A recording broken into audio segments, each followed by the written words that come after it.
ပြောပြမလို့ပေါင်းစည်းကိုလေဒီစပင်းဥယျာဉ်ပြားတွေကနေပြီးတော့စပြီးတော့ပေါင်းပြီးတော့ဟလိုမျိုးတွေပေါင်းဟလိုမျိုးတွေလုံနေတဲ့လူတွေရှိလားကျမအိမ်မှာရှိတဲ့တူမတယောက်သိလားသူစပင်းကအရန်မပေါအရန်မစိုးဝါးတဲ့ထဲမှာပါဒါပေမဲ့ကွယ်နှစ်ချီကြာလာတဲ့ခါဘာဖြစ်လဲဆိုတော့အရန်ကမှသူကလေဟိုသမီးစပင်းနဲ့အရန်ကျွတ်တာဒီကောင်းချော်ရီသုံးဆိုပြီးတော့ပေးထားတော့လေတော်ပြီးတဲ့သမီးကတစ်ခါချော်ပြီးတော့ပိုချစ်တယ်လို့ခံစားလို့တယ်မသုံးတော့ဘူးတဲ့သိလားနော်အဲ့ဒါနဲ့ဟဲ့ငါလည်းဒါပဲသုံးနေတာနင့်အမလည်းဒါပဲသုံးနေတာဆိုမဟုတ်တဲ့သမီးနဲ့မတက်ရနေမှာသူကအဲ့လိုလားအဲ့နဲ့အေးပေါ့လေဒါဖြစ်နိုင်ပါတယ်ပေါ့နော်အဲ့နဲ့သူကောင်းလျှော်တဲ့ခါရောက်တော့မှတနေ့ကြုံတာပေါ့နော်ကြုံတော့ तू ကပေါင်းသေးတွေကိုဝယ်ညှက်ပြီးတော့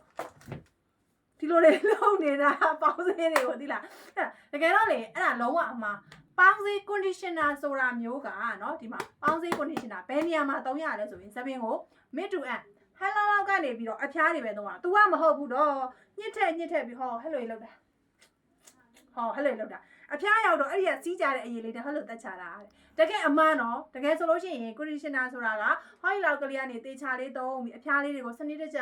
နှက်ပေးရတာဒါပေါင်းစည်းသုံးတဲ့နီးအမှားမလုံးမိစေနဲ့နောက်တစ်ခုကခေါင်းလျှော့ရင်နော်ခေါင်းလျှော့ပြီးတဲ့အခါမှာလဲခေါင်းကိုဘယ်လိုလျှော့လို့ဆိုတော့ညှစ်ပြီးပြီဆိုလို့ရှိရင်ဒီလိုနေမဟုတ်ဘူးဟောဒီမှာ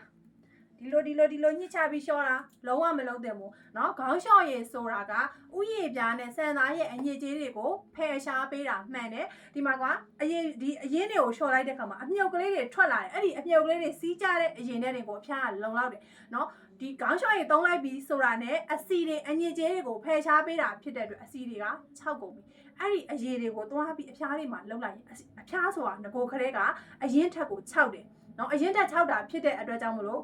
ဒီပေါင်းခေါင်းလျှော်ရည်တွေကိုလုံးဝအဖျားတွေကိုသုံးပေးဖို့မလိုဘူးနော်အဖျားတွေ6နေတယ်ဖွာနေတယ်နှစ်ခွဖြစ်နေတယ်ဆိုလို့ရှိရင်ခေါင်းလျှော်ရည်ကိုအပေါ်ပိုင်းလေးလျှော်ပြီးရင်ရေလောင်းချတာနဲ့လုံလောက်တယ်ပြီးရင်အဖျားတွေကိုနော်တို့က